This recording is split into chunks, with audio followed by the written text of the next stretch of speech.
ਸਤਿ ਸ਼੍ਰੀ ਅਕਾਲ। ਤੁਸੀਂ ਵੇਖ ਰਹੇ ਹੋ ਪੰਜਾਬ ਮੇਲ USA ਟੀਵੀ। ਮੈਂ ਹਾਂ ਸੰਜੀਵ ਯਸ਼ ਖੰਨਾ। ਤੁਹਾਡਾ ਸਾਰਿਆਂ ਦਾ ਸਵਾਗਤ ਬਿਜ਼ਨਸ ਵਰਲਡ ਦੇ ਵਿੱਚ। ਸਾਰਾ ਸੰਸਾਰ ਇਕਨੋਮੀ ਦੀ ਜਦੋਂ ਗੱਲ ਕਰਦਾ ਹੈ ਉਦੋਂ ਕਿਹਾ ਜਾਂਦਾ ਹੈ ਕਿ ਇਹ ਕਰਜ਼ੇ ਦੇ ਸਿਰ ਤੇ ਚੱਲ ਰਹੀ ਹੈ, ਲੋਨਸ ਦੇ ਸਿਰ ਤੇ ਉੱਤੇ ਚੱਲ ਰਹੀ ਹੈ ਪੂਰੀ ਦੁਨੀਆ ਦੀ ਇਕਨੋਮੀ। ਇਸ ਦੇ ਬਾਰੇ ਅਸੀਂ ਡਿਟੇਲ ਦੇ ਵਿੱਚ ਜਾਣਦੇ ਹਾਂ ਡਾਕਟਰ ਰਾਜੀਵ ਖੋਸਲਾ ਜੀ ਕੋਲੋਂ, ਜੋ ਕਿ ਇੱਕ ਜਾਣੇ ਮਾਣੇ ਇਕਨੋਮਿਸਟ ਨੇ, ਲੈਕਚਰਰ ਨੇ, ਪ੍ਰੋਫੈਸਰ ਨੇ ਇੱਕ ਯੂਨੀਵਰਸਿਟੀ ਦੇ ਵਿੱਚ, ਤੇ ਬਹੁਤ ਰਿਸਰਚ ਵਰਕ ਹੈ ਉਹਨਾਂ ਦੇ ਇਕਨੋਮੀ ਦੇ ਉੱਤੇ। ਸੋ ਉਹਨਾਂ ਦੇ ਆਰਟੀਕਲਸ ਵੀ ਪਬਲਿਸ਼ ਹੁੰਦੇ ਰਹਿੰਦੇ ਨੇ ਔਰ ਉਹਨਾਂ ਦੀਆਂ ਟਾਕਸ ਵੀ ਚੱਲਦੀਆਂ ਰਹਿੰਦੀਆਂ ਨੇ। Welcome to the show sir. ਮਿਹਰਬਾਨੀ ਜੀ ਖੰਨਾ ਸਾਹਿਬ, ਤੁਹਾਡੀ ਬਹੁਤ ਬਹੁਤ ਮਿਹਰਬਾਨੀ। ਸਰ, ਕਿਹਾ ਜਾਂਦਾ ਹੈ ਕਿ ਪੂਰੀ ਦੁਨੀਆ ਦੇ ਵਿੱਚ ਕਰਜ਼ਾ ਹੀ ਕਰਜ਼ਾ ਹੈ ਤੇ ਕਰਜ਼ੇ ਦੇ ਸਿਰ ਦੇ ਉੱਤੇ ਹੀ ਸਾਰੀ ਦੁਨੀਆ ਦੀ ਇਕਨੋਮੀ ਚੱਲ ਰਹੀ ਹੈ, ਪੂਰੇ ਦੇਸ਼ ਮੂਵ ਕਰ ਰਹੇ ਨੇ। ਬਿਲਕੁਲ ਠੀਕ ਹੈ ਜੀ। ਕਰਜ਼ੇ ਦੇ ਉੱਤੇ ਹੀ ਜਿਹੜੀਆਂ ਸਾਡੀਆਂ ਅੱਜ ਦੀਆਂ ਅਰਥ ਵਿਵਸਥਾਵਾਂ ਨੇ ਉਹ ਤੁਰੀਆਂ ਹੋਈਆਂ ਨੇ, ਕਿਉਂਕਿ ਸਾਡੀਆਂ ਪਾਲਿਸੀਜ਼ ਇੱਦਾਂ ਦੀਆਂ ਰਹੀਆਂ ਨੇ ਜਿਨ੍ਹਾਂ ਨੇ ਸਾਨੂੰ ਕੰਪੈਲ ਕੀਤਾ ਹੈ ਵੀ ਅਸੀਂ ਕਰਜ਼ੇ ਦੇ ਉੱਤੇ ਜਾਈਏ, ਕਰਜ਼ੇ ਲਈਏ, ਜ਼ਿਆਦਾ ਤੋਂ ਜ਼ਿਆਦਾ ਕਰਜ਼ੇ ਲੈ ਕੇ ਆਪਣੇ ਜਿਹੜੇ ਨਿਰਵਾਹ ਨੇ ਉਹ ਕਰ ਸਕੀਏ। ਤਾਂ ਬਿਲਕੁਲ ਤੁਹਾਡੀ ਗੱਲ ਹੈ ਜੀ ਠੀਕ ਕਿ ਸਾਰੀਆਂ ਵਰਲਡ ਦੀਆਂ ਜਿੰਨੀਆਂ ਵੀ ਵੱਡੀਆਂ ਇਕੋਨਮੀਜ਼ ਨੇ, ਕੁਛ ਤੇਲ ਵਾਲੀਆਂ ਇਕੋਨਮੀਜ਼ ਨੂੰ ਜੇ ਛੱਡ ਦਈਏ, ਸਾਊਦੀ ਅਰੇਬੀਆ ਜਾਂ ਕਤਰ, ਤਾਂ ਬਾਕੀ ਸਾਰੀਆਂ ਜਿਹੜੀਆਂ ਇਕੋਨਮੀਜ਼ ਨੇ ਉਹ ਕਰਜ਼ੇ ਉੱਤੇ ਚੱਲ ਰਹੀਆਂ।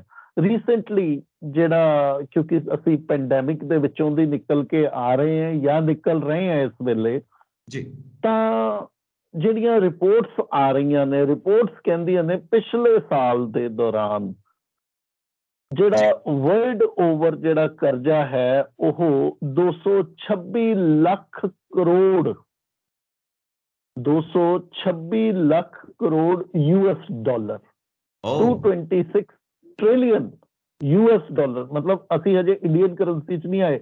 ਜੇ 226 ਲੱਖ ਕਰੋੜ ਨੂੰ ਗੁਣਾ ਕਰ ਲਾਂਗੇ ਆਪਾਂ 74-75 ਰੁਪਈਏ ਦੇ ਨਾਲ, ਜੋ ਸਾਡਾ ਰੁਪਈਏ ਦਾ ਰੇਟ ਚੱਲ ਰਿਹਾ, ਤਾਂ ਅਸੀਂ ਇਸ ਫਿਗਰ ਦੇ ਉੱਤੇ ਪਹੁੰਚਦੇ ਹਾਂ ਕਿ ਆਖਿਰ ਇਹ ਕਿੰਨੀ ਕੁ ਫਿਗਰ ਵੱਡੀ ਬਣਦੀ ਹੈ।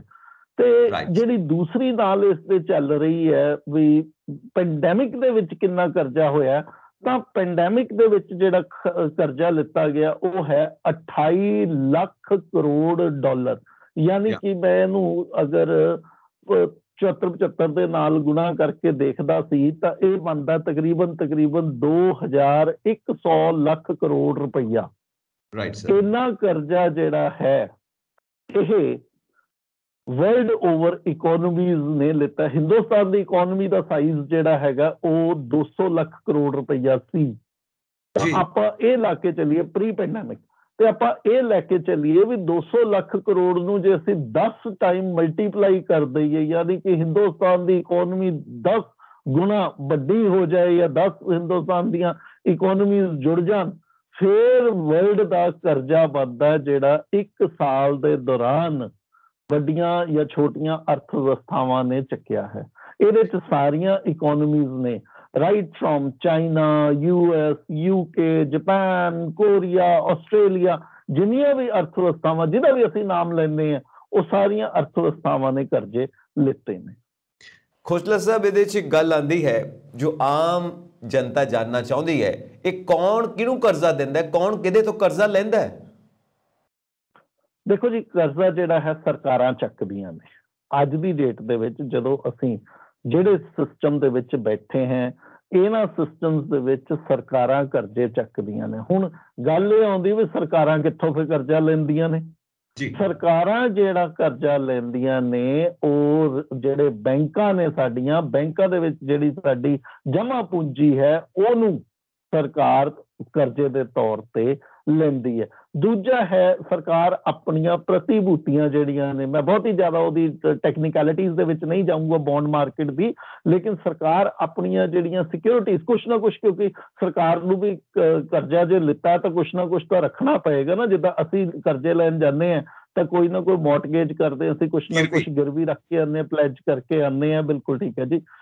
ਤਾਂ ਉਸੇ ਤਰੀਕੇ ਦੇ ਨਾਲ ਸਰਕਾਰ ਜਿਹੜੀ ਹੈ ਇਹਨੂੰ ਵੀ ਆਪਣੀਆਂ ਪ੍ਰਤੀਭੂਤੀਆਂ ਰਿਜ਼ਰਵ ਬੈਂਕ ਕੋਲ ਜਾਂ ਬੈਂਕਾਂ ਦੇ ਕੋਲ ਰੱਖ ਕੇ ਆਉਣੀਆਂ ਪੈਂਦੀਆਂ। ਤਾਂ ਇਹ ਸਾਰੇ ਵਰਲਡ ਓਵਰ ਸਾਰੀਆਂ ਜਿਹੜੀਆਂ ਸਰਕਾਰਾਂ ਨੇ ਉਹਨਾਂ ਨੇ ਕੁਛ ਨਾ ਕੁਛ ਗਿਰਵੀ ਰੱਖ ਕੇ ਏਦਾਂ ਕਰਜ਼ੇ ਬੈਂਕਾਂ ਤੋਂ ਲਿੱਤੇ ਨੇ ਜੀ। ਦੇਖਿਆ ਜਾਵੇ ਤੇ ਇਹ ਪਬਲਿਕ ਮਨੀ ਹੈ, ਭਾਵੇਂ ਬੈਂਕਾਂ ਤੋਂ ਕਰਜ਼ੇ ਲੈਂਦੇ ਨੇ, ਭਾਵੇਂ ਆਪਣੀਆਂ ਚੀਜ਼ਾਂ ਨੂੰ ਗਿਰਵੀ ਰੱਖ ਕੇ ਸਰਕਾਰ ਕਰਜ਼ੇ ਲੈਂਦੀ ਹੈ, ਉਹ ਚੀਜ਼ਾਂ ਵੀ ਤਾਂ ਪਬਲਿਕ ਦੇ ਪੈਸੇ ਤੋਂ ਹੀ ਬਣੀਆਂ ਨੇ ਨਾ। ਤਾਂ ਸਾਰੀ ਗੱਲ ਇਹ ਹੋਈ ਕਿ ਇਹ ਪਬਲਿਕ ਦਾ ਹੀ ਪੈਸਾ ਹੈ ਜਿਹੜਾ ਕਰਜ਼ੇ ਦੇ ਰੂਪ ਦੇ ਵਿੱਚ ਸਰਕਾਰ ਚੁੱਕਦੀ ਹੈ।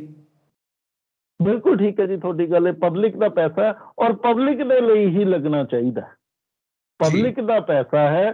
ਸਰਕਾਰਾਂ ਦੇਖੋ, ਇੱਕ ਚੀਜ਼ ਆਪਾਂ ਨੂੰ ਇਹ ਮੰਨ ਕੇ ਚੱਲਣਾ ਪਏਗਾ ਵੀ ਜਦੋਂ ਅਸੀਂ ਵੈਲਫੇਅਰ ਇਕੋਨਮੀ ਦੀ ਗੱਲ ਕਰਦੇ ਹਾਂ, ਖਾਸ ਕਰਕੇ ਹਿੰਦੁਸਤਾਨ ਦੇ ਕੰਟੈਕਸਟ ਦੇ ਵਿੱਚ, ਜਿਹੜਾ ਸਾਡਾ ਸਿਧਾਂਤ ਹੈ ਵੈਲਫੇਅਰ ਦਾ, ਵੀ ਵਿਕਾਸ ਕਰੇਗੀ ਸਰਕਾਰਾਂ, ਅਸੀਂ ਕਿਉਂ ਚੁਣਦੇ ਹਾਂ? ਸਾਡਾ ਸਰਕਾਰਾਂ ਚੁਣਨ ਦਾ ਮੁੱਦਾ ਇੱਕੋ ਹੀ ਹੈ ਵੀ ਸਰਕਾਰਾਂ ਸਾਡਾ ਵਿਕਾਸ ਕਰਨਗੀਆਂ। ਤਾਂ ਇਹ ਸਰਕਾਰਾਂ ਸਾਡੇ ਹੀ ਪੈਸੇ ਲੈ ਕੇ, ਤਰੀਕੇ ਦੇ ਨਾਲ ਟੈਕਸ ਲਾ ਕੇ ਤੇ ਲੋਕਾਂ ਉੱਤੇ ਪੈਸਾ ਜਿਹੜਾ ਹੈ ਖਰਚ ਕਰਦੀ ਹੈ। ਇਹ ਤਾਂ ਸਿਧਾਂਤ ਹੈ। ਹੁਣ ਉਹ ਖਰਚ ਕਰਦੀਆਂ ਜਾਂ ਨਹੀਂ ਕਰਦੀਆਂ, ਜਾਂ ਕਿਹਦੇ ਉੱਤੇ ਖਰਚ ਕਰਦੀਆਂ, ਉਹ ਇੱਕ ਵੱਡਾ ਸਵਾਲੀਆ ਨਿਸ਼ਾਨ ਉਹਦੇ ਉੱਤੇ ਲੱਗਦਾ ਹੈ ਜੀ। ਤੇ ਉਹ ਸਵਾਲੀਆ ਨਿਸ਼ਾਨ ਕੀ ਹੈ ਜੋ ਤੁਸੀਂ ਕਹਿ ਰਹੇ ਹੋ ਕਿ ਪਬਲਿਕ ਦਾ ਪੈਸਾ ਪਬਲਿਕ ਦੇ ਉੱਤੇ ਹੀ ਖਰਚ ਹੋਣਾ ਚਾਹੀਦਾ ਹੈ? ਤਾਂ ਵਾਕਈ ਉਹ ਪਬਲਿਕ ਦੇ ਉੱਤੇ ਖਰਚ ਹੁੰਦਾ ਹੈ ਜਾਂ ਫਿਰ ਕਿਤੇ ਹੋਰ ਖਰਚ ਹੁੰਦਾ ਹੈ, ਕਿਸੇ ਹੋਰ ਨੂੰ ਬੈਨੀਫਿਟ ਦਿੱਤੇ ਜਾਂਦੇ ਨੇ ਤੇ ਪਬਲਿਕ ਨੂੰ ਨੁਕਸਾਨ ਚੁੱਕਣਾ ਪੈਂਦਾ ਹੈ? ਦੇਖੋ ਜੀ, ਆਈਡੀਅਲੀ ਸਾਡਾ ਜੋ ਜਿੱਦਾਂ ਵਰਲਡ ਇਨਇਕੁਐਲਿਟੀ ਦੀ ਰਿਪੋਰਟ ਆਈ ਹੈ, ਜਾਂ ਜੋ ਅਸੀਂ ਸਿਸਟਮ ਦੇਖਦੇ ਹਾਂ, ਜਾਂ ਸਾਡੇ ਜੋ ਸਿਸਟਮ ਜਿਹੜੇ ਨੇ ਉਜਾਗਰ ਹੋਏ ਨੇ ਉਸ ਵਰਲਡ ਇਨਇਕੁਐਲਿਟੀ ਦੀ ਰਿਪੋਰਟ ਚੋਂ, ਉਹਦੇ ਹਿਸਾਬ ਨਾਲ ਤਾਂ ਇਹ ਲੱਗਦਾ ਵੀ, ਕਿਉਂਕਿ ਉਹਨੇ ਵੀ ਬੜਾ ਸੁਚੱਜੇ ਤੌਰ ਤੇ ਇਹ ਚੀਜ਼ ਦੱਸੀ ਹੈ ਕਿ ਸਰਕਾਰਾਂ ਜਿਹੜੀਆਂ ਨੇ ਉਹ ਪ੍ਰੋ ਰਿਚ ਕੰਮ ਕਰ ਰਹੀਆਂ, ਪ੍ਰੋ ਕੈਪੀਟਲਿਸਟ ਕੰਮ ਕਰ ਰਹੀਆਂ ਨੇ। ਮੈਂ ਇੱਕ ਐਗਜ਼ਾਮਪਲ ਦੇ ਨਾਲ ਆਪਣੀ ਗੱਲ ਜਿਹੜੀ ਹੈ ਹੋਰ ਤਫਸੀਲ ਨਾਲ ਸਮਝਾਉਣ ਦੀ ਕੋਸ਼ਿਸ਼ ਕਰਦਾ ਜੀ। ਵੀ ਦੇਖੋ, ਜੋ ਬਾਈਡਨ ਨੇ ਉੱਥੇ ਅਮਰੀਕਾ ਦੇ ਵਿੱਚ ਇੱਕ ਉਪਰਾਲਾ ਕੀਤਾ, ਔਰ ਇਹ ਜਦੋਂ ਡੈਮੋਕ੍ਰੇਟਸ ਨੇ ਆਉਣਾ ਸੀ ਇਲੈਕਸ਼ਨ ਤੋਂ ਬਾਅਦ, ਉਹਨਾਂ ਨੇ ਆਪਣੇ ਮੈਨੀਫੈਸਟੋ ਦੇ ਵਿੱਚ ਵੀ ਇਹ ਚੀਜ਼ ਰੱਖੀ ਸੀ ਵੀ ਅਸੀਂ ਜਿਹੜਾ ਇਨਹੈਰੀਟੈਂਸ ਟੈਕਸ ਹੈ ਉਹ ਲਾਵਾਂਗੇ ਜੀ। ਇਨਹੈਰੀਟੈਂਸ ਟੈਕਸ ਦਾ ਮਤਲਬ ਹੈਗਾ ਵੀ ਜਿਹੜੇ ਲੋਕ ਟੌਪ ਦੇ ਨੇ, ਟੌਪ ਦੇ 1%, 2%, 10% ਲੋਕ ਨੇ, ਜਦੋਂ ਕਿਸੇ ਦੀ ਪ੍ਰਾਪਰਟੀ ਇੱਕ ਰਈਸ ਬੰਦੇ ਦੀ, ਜਾਂ ਈਵਨ ਜੇ ਆਪਾਂ ਇਹ ਕਹੀਏ ਵੀ ਬਹੁਤਾ ਰਈਸ ਨਾ ਵੀ ਹੋਵੇ, ਨਾਰਮਲ ਬੰਦੇ ਦੀ ਪ੍ਰਾਪਰਟੀ ਦੂਸਰੇ ਬੰਦੇ ਨੂੰ ਉਹਦੀ ਡੈਥ ਤੋਂ ਬਾਅਦ ਇਨਹੈਰਿਟ ਕੀਤੀ ਜਾਂਦੀ ਹੈ, ਉਹਦੇ ਜਿਹੜੇ ਕਾਨੂੰਨੀ ਤੌਰ ਤੇ ਉਹਦੇ ਪੋਤੇ ਪੋਤਰੇ ਜਾਂ ਬੱਚੇ ਜਿਨ੍ਹਾਂ ਨੂੰ ਵੀ ਉਹ ਪ੍ਰਾਪਰਟੀ ਜਾਂਦੀ ਹੈ, ਤਾਂ ਉਹਦੇ ਉੱਤੇ ਸਰਕਾਰ ਟੈਕਸ ਲਾਵੇ ਜੀ। ਇਹ ਇਨਹੈਰੀਟੈਂਸ ਟੈਕਸ ਦੀ ਜੋ ਬਾਈਡਨ ਨੇ ਉੱਥੇ ਗੱਲ ਕੀਤੀ, ਜੋ ਕਿ ਨਹੀਂ ਹੋਈ, ਪੂਰੀ ਨਹੀਂ ਹੋ ਸਕੀ, ਅਜੇ ਉਹ ਵਿੱਚ ਵਿਚਾਲੇ ਠੰਡੇ ਬਸਤੇ 'ਚ ਪਈ ਹੋਈ ਹੈ। ਡੈਮੋਕ੍ਰੇਟਸ ਦੀ ਆਪਣੀ ਪਾਰਟੀ ਹੈ, ਉਹਨਾਂ ਦੇ ਆਪਣੇ ਸੈਨੇਟਰਸ ਜਿਹੜੇ ਨੇ ਇਸ ਚੀਜ਼ ਨੂੰ ਪੂਰੇ ਤਰੀਕੇ ਦੇ ਨਾਲ ਨਹੀਂ ਕਨਵਿੰਸ ਹੋਏ ਜਾਂ ਪਾਸ ਕਰਵਾ ਸਕੇ ਕਿ ਅਸੀਂ ਇਹ ਟੈਕਸ ਲਾ ਦਈਏ। ਸਿਮਿਲਰਲੀ ਹਿੰਦੁਸਤਾਨ ਦੇ ਵਿੱਚ ਇਹ ਗੱਲ ਆਈ ਹੈ, ਇਹ ਪਿੱਛੇ ਪਾਰਲੀਮੈਂਟ ਦੇ ਵਿੱਚ ਜਾਂ ਇਹਦੇ ਚ ਨਿਊਜ਼ ਦੇ ਵਿੱਚ ਵੀ ਇਹ ਚਰਚਾ ਹੋ ਰਹੀ ਸੀ, minister of state for finance, ਉਹਨਾਂ ਦੇ ਨਾਲ ਜੀ। ਉਹਨਾਂ ਨੂੰ ਕਿਸੇ ਨੇ ਕਿਹਾ ਵੀ ਜੇ ਅਸੀਂ ਹਿੰਦੁਸਤਾਨ ਦੇ ਟੌਪ 1% ਲੋਕਾਂ ਦੇ ਉੱਤੇ ਟੈਕਸ ਲਾ ਦੇਈਏ, ਕਿਉਂਕਿ ਆਪਾਂ ਦੇਖਿਆ ਸੀਗਾ ਵੀ ਟੌਪ 1% ਲੋਕਾਂ ਦੇ ਕੋਲ ਹਿੰਦੁਸਤਾਨ ਦੇ ਵਿੱਚ ਪੂਰੀ ਜਿਹੜੀ ਕਮਾਈ ਹੈ ਉਹਦਾ 22% ਜਾਂਦਾ, ਔਰ ਪੂਰੀ ਜਿਹੜੀ ਸੰਪत्ति ਹੈ ਉਹਦਾ 33% ਹੈ ਉਹਨਾਂ ਦੇ ਕੋਲ। ਵਰਲਡ ਇਨਇਕੁਐਲਿਟੀ ਰਿਪੋਰਟ ਜਿਹੜੀ ਦਸੰਬਰ ਚ ਆਈ, ਉਹਨੇ ਇਹ ਚੀਜ਼ ਉਜਾਗਰ ਕੀਤੀ ਹੈ। ਤਾਂ ਉਹਨਾਂ ਨੇ ਕਿਹਾ ਵੀ ਮਿਨਿਸਟਰ ਆਫ ਸਟੇਟ ਨੂੰ ਇਹ ਚੀਜ਼ ਦੱਸੀ, ਉਹ ਕਹਿੰਦੇ ਵੀ ਕਿਆ ਇਹ ਪੋਸੀਬਿਲਿਟੀ ਹੈ, ਜਿਹੜੇ ਜਰਨਲਿਸਟ ਸੀਗੇ, ਰਿਪੋਰਟਰ ਸੀਗੇ, ਉਹਨਾਂ ਨੇ ਇੱਕ ਬੈਠਕ ਦੇ ਵਿੱਚ ਉਹਨਾਂ ਨਾਲ ਗੱਲ ਕੀਤੀ ਇਹ ਵੀ ਕਿਆ ਇਹ ਪੋਸੀਬਲ ਹੈ ਵੀ ਅਸੀਂ ਟੌਪ 1% ਲੋਕਾਂ ਨੂੰ ਬਜਟ ਦੇ ਵਿੱਚ ਜਾਂ ਪਾਰਲੀਮੈਂਟ ਦੇ ਵਿੱਚ ਕਿਸੇ ਤਰੀਕੇ ਦੇ ਨਾਲ ਏਦਾਂ ਦਾ ਕੋਈ ਕਾਨੂੰਨ ਬਣਾ ਕੇ ਵੀ 1% ਨੂੰ ਅਸੀਂ ਟੈਕਸ ਲਾ ਦਈਏ। ਉਹ ਆਊਟਰਾਈਟਲੀ ਉਹਨਾਂ ਨੇ ਮਨਾ ਕਰਤਾ, ਕਹਿੰਦੇ ਨਹੀਂ, it is not in the air, ਇਹ ਸਿਰਫ ਤੁਹਾਡੇ ਵੱਲੋਂ ਖਿਆਲੀ ਗੱਲਾਂ ਨੇ, ਸਾਡੇ ਵਾਲੇ ਪੱਖ ਤੇ ਕੁਛ ਨਹੀਂ। ਹੁਣ ਜੇ ਸੋਚੋ ਵੀ ਜੇ ਉਹ 1% ਲੋਕ ਜਿਨ੍ਹਾਂ ਦੇ ਕੋਲ 33% ਸੰਪत्ति ਹੈ ਹਿੰਦੁਸਤਾਨ ਦੀ ਕੁੱਲ ਸੰਪत्ति ਦੀ, ਜਾਂ 22% ਕੁੱਲ ਜਿਹੜੀ ਇਨਕਮ ਹੈ ਉਹਦਾ 22% ਭਾਗ ਜਾਂਦਾ, ਅਗਰ ਇਹਨਾਂ ਦੇ ਉੱਤੇ ਟੈਕਸ ਲੱਗ ਜਾਂਦਾ 1% ਦੇ ਉੱਤੇ, ਤਾਂ ਸਾਨੂੰ ਪੈਟਰੋਲ ਡੀਜ਼ਲ ਦੇ ਉੱਤੇ ਕੋਈ ਵੀ ਸੈਸ ਜਾਂ ਸਰਚਾਰਜ ਦੇਣ ਦੀ ਲੋੜ ਨਹੀਂ ਪਏਗੀ ਜੀ। ਤਾਂ ਜਿਹੜੀ ਮੈਂ ਗੱਲ ਕਰ ਰਿਹਾ ਵੀ ਜਿਹੜੀ ਸਰਕਾਰਾਂ ਦਾ ਰਵੱਈਆ ਕਿਹੜੇ ਪਾਸੇ ਹੈ ਉਹ ਦੇਖਣ ਦੀ ਲੋੜ ਹੈ ਸਰ। ਵੀ ਕਿਆ ਸਰਕਾਰਾਂ ਜਿਹੜੀਆਂ ਉੱਥੇ ਸਵਾਲੀਆ ਨਿਸ਼ਾਨ ਹੈ, ਕਿਆ ਸਰਕਾਰਾਂ ਜਿਹੜਾ ਕਰਜ਼ਾ ਲੈਂਦੀਆਂ ਕਿਆ ਉਹ ਲੋਕਾਂ ਪ੍ਰਤੀ ਲਾਉਂਦੀਆਂ ਜਾਂ ਉਹਨਾਂ ਦੀ ਅਪਰੋਚ ਦੇ ਵਿੱਚ ਕੋਈ ਫਰਕ ਹੈ ਵੀ ਉਹ ਰਿਚ ਪ੍ਰੋ ਰਿਚ ਪਾਲਿਸੀਜ਼ ਲੈ ਕੇ ਆਉਂਦੀਆਂ ਨੇ। ਦੁਨੀਆ ਦੇ ਵਿੱਚ ਗਰੀਬੀ ਕਿਉਂ ਹੈ, ਭੁੱਖਮਰੀ ਕਿਉਂ ਹੈ? ਕਾਰਨ ਇਹੀ ਹੈ ਜੀ, ਸਰਕਾਰਾਂ ਜਿਹੜੀਆਂ ਨੇ ਭੁੱਖਮਰੀ ਇਸ ਕਰਕੇ ਸਰਕਾਰਾਂ ਦਾ ਰਵੱਈਆ ਜਿਹੜਾ ਹੈ ਕਿਤੇ ਨਾ ਕਿਤੇ ਚੇਂਜ ਹੋ ਰਿਹਾ। ਜਿਹੜੀ ਗੱਲ ਵਰਲਡ ਇਨਇਕੁਐਲਿਟੀ ਰਿਪੋਰਟ ਨੇ ਕੀਤੀ ਹੈ ਕਿ 1980 ਤੋਂ ਬਾਅਦ ਪਿਛਲੇ 50 ਵਰ੍ਹਿਆਂ ਦੇ ਵਿੱਚ ਸਾਡੇ ਕੋਲ ਏਦਾਂ ਦਾ ਹਿਸਾਬ ਦੇਖਣ ਨੂੰ ਮਿਲ ਰਿਹਾ ਹੈ ਕਿ ਸਰਕਾਰਾਂ ਜਿਹੜੀਆਂ ਛੋਟੀਆਂ ਸੰਤਾਂ ਨੇ ਜੀ ਜਾਂ ਜਿਹੜੀ ਛੋਟੀਆਂ ਅਸਾਮੀਆਂ ਨੇ, ਜਿਹੜੇ ਆਮ ਲੋਕ ਨੇ, ਉਹਨਾਂ ਵਾਸਤੇ ਘੱਟ ਦੇਖਦੀਆਂ। ਆਪਾਂ ਵਰਲਡ ਓਵਰ ਗੱਲ ਕਰ ਲਈਏ ਜਾਂ ਹਿੰਦੁਸਤਾਨ ਦੀ। ਹੁਣ ਚਿੱਲੀ ਦੇ ਵਿੱਚ ਹੋਇਆ ਸਰ, ਇੱਕ ਇੰਟਰਨੈਸ਼ਨਲ ਪਰਪੇਖ ਦੇ ਵਿੱਚ ਜਦੋਂ ਅਸੀਂ ਦੇਖਦੇ ਹਾਂ, ਚਿੱਲੀ ਦੇ ਵਿੱਚ 35 ਸਾਲ ਦਾ, ਮੈਂ ਉਹਦਾ ਨਾਮ ਭੁੱਲ ਰਿਹਾ ਜੀ, ਉਹਨਾਂ ਦਾ 35 ਸਾਲ ਦਾ ਇੱਕ ਨਵ ਯੁਵਕ ਜਿਹੜਾ ਹੈਗਾ ਉਹ ਪ੍ਰੈਜ਼ੀਡੈਂਟ ਬਣ ਗਿਆ। ਕਾਰਨ ਕੀ ਹੈ? ਕਿਉਂਕਿ ਉਹਨੇ ਕਿਹਾ ਵੀ ਅਸੀਂ ਜਿਹੜੀਆਂ ਕੈਪੀਟਲਿਸਟ ਮਾਡਲ ਹੈਗਾ ਜਿਹਦੇ ਵਿੱਚ ਰਿਚ ਹੋਰ ਰਿਚ ਹੋਈ ਜਾਂਦਾ ਜਾਂ ਗਰੀਬ ਹੋਰ ਗਰੀਬ ਹੋਈ ਜਾਂਦਾ, ਇਹਦੇ ਅਗੇਂਸਟ ਉਹਨੇ ਆਵਾਜ਼ ਚੱਕੀ, ਡਿਕਟੇਟਰਸ਼ਿਪ ਦੇ ਅਗੇਂਸਟ ਉਹਨੇ ਆਵਾਜ਼ ਚੱਕੀ। ਤਾਂ ਇੱਥੋਂ ਸਾਨੂੰ ਮਿਸਾਲ ਮਿਲਦੀ ਹੈ, ਇੱਥੋਂ ਸਾਨੂੰ ਐਗਜ਼ਾਮਪਲਾਂ ਮਿਲਦੀਆਂ ਨੇ, ਇਟਲੀ ਦੇ ਵਿੱਚੋਂ ਦੀ ਮਿਲਦੀ ਹੈ, ਕਿਊਬਾ ਦੇ ਵਿੱਚੋਂ ਦੀ ਮਿਲਦੀ ਹੈ, ਅਰਜਨਟੀਨਾ ਚੋਂ ਮਿਲਦੀ ਹੈ, ਚਿਲੀ ਤੋਂ ਮਿਲਦੀ ਹੈ ਕਿ ਵਰਲਡ ਓਵਰ ਲੋਕ ਜਿਹੜੇ ਨੇ ਇਹ ਦੁਖੀ ਹੈ ਸਰਕਾਰਾਂ ਦੇ ਰਵੱਈਏ ਤੋਂ। ਸਰਕਾਰਾਂ ਲੋਕਾਂ ਪ੍ਰਤੀ ਜਿਸ ਕੰਮ ਦੇ ਲਈ ਅਸੀਂ ਡੈਮੋਕ੍ਰੇਸੀਜ਼ ਬਣਾਈਆਂ ਸੀਗੀਆਂ, ਫਿਊਡਲਿਜ਼ਮ ਖਤਮ ਕੀਤਾ ਸੀਗਾ, ਤਾਂ ਅਸੀਂ ਉਹ ਕੰਮ ਜਿਹੜਾ ਹੈ ਕਰ ਸਕੀਏ। ਸਰਕਾਰਾਂ ਜਿਨ੍ਹਾਂ ਵਾਸਤੇ ਚੁੱਕੀ ਜੇ government of the people, for the people and by the people, ਜਿਹੜੀਆਂ ਉਹ ਸਿਧਾਂਤ ਨੇ, ਉੱਥੇ ਕਿਤੇ ਨਾ ਕਿਤੇ ਸਾਨੂੰ ਸੱਟ ਲੱਗੀ ਹੈ ਸਾਰੇ ਵਰਲਡ ਓਵਰ। ਗਵਰਨਮੈਂਟਸ ਆਪਣੇ ਖਰਚੇ ਘੱਟ ਨਹੀਂ ਕਰਦੀਆਂ, ਪੋਲੀਟੀਕਲ ਲੀਡਰਸ ਆਪਣੇ ਖਰਚੇ ਘੱਟ ਨਹੀਂ ਕਰਦੇ। ਹਥਿਆਰਾਂ ਦੀ ਦੌੜ ਦੇ ਵਿੱਚ ਸਾਰੇ ਦੇਸ਼ ਸ਼ਾਮਿਲ ਨੇ। ਕਿਹਾ ਜਾਂਦਾ ਹੈ ਕਿ 17,000 ਦੇ ਕਰੀਬ ਐਟਮ ਬੰਬ ਬਣ ਚੁੱਕੇ ਨੇ ਦੁਨੀਆ ਦੇ ਵਿੱਚ, ਜੋ ਖਤਰਾ ਹੈ। ਇਹ ਸਭ ਕੁਝ ਪਬਲਿਕ ਮਨੀ ਨਾਲ ਹੋ ਰਿਹਾ ਹੈ। ਬਿਲਕੁਲ ਤੁਹਾਡੀ ਗੱਲ ਠੀਕ ਹੈ ਸਰ, ਇਹ ਸਭ ਬਿਲਕੁਲ ਲੋਕਾਂ ਦੇ ਪੈਸੇ ਦੇ ਨਾਲ ਹੋ ਰਿਹਾ। ਤੁਸੀਂ ਦੇਖੋ ਵੀ ਅਸੀਂ ਕਿਹੜੀ ਰਾਹ ਤੇ ਤੁਰੇ ਹੋਏ ਹਾਂ। ਦੁਨੀਆ ਦੇ ਵਿੱਚ ਇੰਨੀ ਗਰੀਬੀ ਹੈ, ਇੰਨੇ ਲੋਕ ਭੁੱਖੇ ਨੰਗੇ ਨੇ, ਤੇ ਸਰਕਾਰਾਂ ਜਿਹੜੀਆਂ ਨੇ ਉਹ ਬੰਬ ਬਣਾਉਣ ਤੇ ਤੁਲੀਆਂ ਹੋਈਆਂ ਨੇ ਜੀ। ਜਦਕਿ ਹੋਣਾ ਕੀ ਚਾਹੀਦਾ? ਸਾਨੂੰ ਸਕੂਲ, ਸਾਨੂੰ ਐਜੂਕੇਸ਼ਨ ਸਿਸਟਮ, ਸਾਨੂੰ ਹੈਲਥ ਸਿਸਟਮ, ਇਹਨਾਂ ਨੂੰ ਠੀਕ ਕਰਨ ਦੀ ਲੋੜ ਹੈ। ਮੈਂ ਇੱਕ ਹੋਰ ਛੋਟੀ ਜਿਹੀ ਤੁਹਾਡੇ ਨਾਲ ਫਿਰ ਇੱਕ ਐਗਜ਼ਾਮਪਲ ਦੇ ਨਾਲ ਗੱਲ ਕਰਦਾ ਜੀ। ਦੇਖੋ ਜੀ, ਅਸੀਂ ਸਾਰੇ ਜਦੋਂ ਜਾਣਦੇ ਹਾਂ ਵੀ ਇਹ ਪੈਂਡੈਮਿਕ ਦੇ ਵੇਲੇ ਕੋਰੋਨਾ ਦਾ ਫਸਟ ਵੇਵ, ਸੈਕਿੰਡ ਵੇਵ ਇਹ ਚੱਲ ਰਹੀਆਂ ਸਨ। ਜਦੋਂ 2020 ਆਇਆ, ਮੋਡਰਨਾ ਔਰ ਫਾਈਜ਼ਰ ਨੇ ਆਪਣੀ ਮੈਡੀਸਨ ਬਣਾ ਲਈ ਜੀ। ਉਸ ਤੋਂ ਬਾਅਦ ਉਹਨਾਂ ਨੇ ਕੀ ਕੀਤਾ? ਉਹ ਕਹਿੰਦੇ ਨਹੀਂ ਜੀ, ਅਸੀਂ ਇਹਨੂੰ ਮੁਫਤ ਨਹੀਂ ਦੇਣਾ ਕਿਸੇ ਨੂੰ, ਅਸੀਂ ਤਾਂ ਇਹਨੂੰ ਪੇਟੈਂਟ ਕਰਾਉਣਾ। What does it mean we patent ਕਰਾਉਣਾ? ਪੇਟੈਂਟ ਦਾ ਮਤਲਬ ਹੈ ਹੋਰ ਕੋਈ ਮੁਲਕ ਜਿਹੜਾ ਜਾਂ ਹੋਰ ਕੋਈ ਕੰਪਨੀ ਜਿਹੜੀ ਹੈ ਉਹ ਪ੍ਰੋਡਕਟ ਨਹੀਂ ਬਣਾ ਸਕੇਗੀ। ਦੇਖੋ ਐਡਾ ਵੱਡਾ ਮਾਨਵਤਾ ਦੇ ਲਈ ਖਤਰਾ ਆਇਆ ਹੋਇਆ, ਉਹ ਤੋਂ ਕੰਪਨੀ ਵਾਲਾ ਕਹਿ ਰਿਹਾ ਕਿ ਨਹੀਂ ਜੀ, ਮੈਂ ਤਾਂ ਆਪਣੀ ਪ੍ਰੋਡਕਟ ਦਾ ਲਾਇਸੈਂਸ ਜਿਹੜਾ ਕਿਸੇ ਨੂੰ ਦੇ ਹੀ ਨਹੀਂ ਸਕਦਾ। ਇਸ ਤੋਂ ਜ਼ਿਆਦਾ ਵੱਡੀ ਹੋਰ ਕਿਆ ਐਗਜ਼ਾਮਪਲ ਹੋਏਗੀ ਇਨਇਕੁਐਲਿਟੀ ਦੀ? ਐਡਾ ਬੁਰਾ ਹਾਲ ਹੈ, ਨਾ ਬਰਾਬਰੀ ਜਿਹੜੀ ਹੈ ਕਿੱਥੇ ਤੱਕ ਜਾਣਗੀ? ਔਰ ਸਰਕਾਰਾਂ ਇਹਦੇ ਪ੍ਰਤੀ ਚੁੱਪ ਨੇ, ਸਰਕਾਰਾਂ ਕੁਝ ਵੀ ਨਹੀਂ ਕਰ ਸਕੀਆਂ। WHO, IMF, world bank, America, ਸਾਰੇ ਦੇ ਸਾਰੇ ਇੱਕ ਮੂਕ ਸਪੈਕਟੇਟਰ ਬਣ ਕੇ ਖੜੇ ਰਹੇ ਹੈ, ਦੇਖਦੇ ਰਹੇ ਹੈ, ਲੇਕਿਨ ਕਿਸੇ ਨੇ ਵੀ ਸਟੈਪਸ ਨਹੀਂ ਚੱਕੇ ਬਈ ਉਹ ਚੀਜ਼ ਜਿਹੜੀ ਹੈ ਅਫਰੀਕਾ, ਜਿਹੜੀਆਂ ਕਿ ਸਭ ਤੋਂ ਜ਼ਿਆਦਾ ਅਫਰੀਕਾ ਦੇ ਮੁਲਕ ਜਿਹੜੇ ਹੈ ਕੋਰੋਨਾ ਦੇ ਨਾਲ ਅਫੈਕਟ ਹੋਏ ਹੈ, ਰਾਦਰ ਜਿਹੜਾ ਓਮਿਕਰੋਨ ਵਾਇਰਸ ਹੈ ਇਹ ਵੀ ਉੱਥੋਂ ਹੀ ਪੈਦਾ ਹੋਇਆ। ਹੋ ਸਕਦਾ ਜੇ ਟਾਈਮਲੀ ਉੱਥੇ ਦਵਾਈ ਪਹੁੰਚ ਜਾਂਦੀ, ਮੈਡੀਸਨ ਪਹੁੰਚ ਜਾਂਦੀ, ਇਹ ਜਿਹੜੇ ਇਨੋਕੂਲੇਸ਼ਨ ਹੋ ਜਾਂਦੀ ਵੈਕਸੀਨੇਸ਼ਨ ਦੀ, ਤਾਂ ਲੋਕ ਜਿਹੜੇ ਆ ਉਹ ਠੀਕ ਹੁੰਦੇ ਔਰ ਇਹ ਪ੍ਰੋਬਲਮ ਨਾ ਆਉਂਦੀ ਓਮਿਕਰੋਨ ਦੀ ਜੀ। ਸੋ ਅਸੀਂ ਇਤਿਹਾਸ ਦੇਖੀਏ, ਸ਼ੁਰੂ ਤੋਂ ਹੀ ਇਨਸਾਨ ਬਿਜ਼ਨਸ ਕਰਨ ਦਾ ਸ਼ੌਕੀਨ ਹੈ।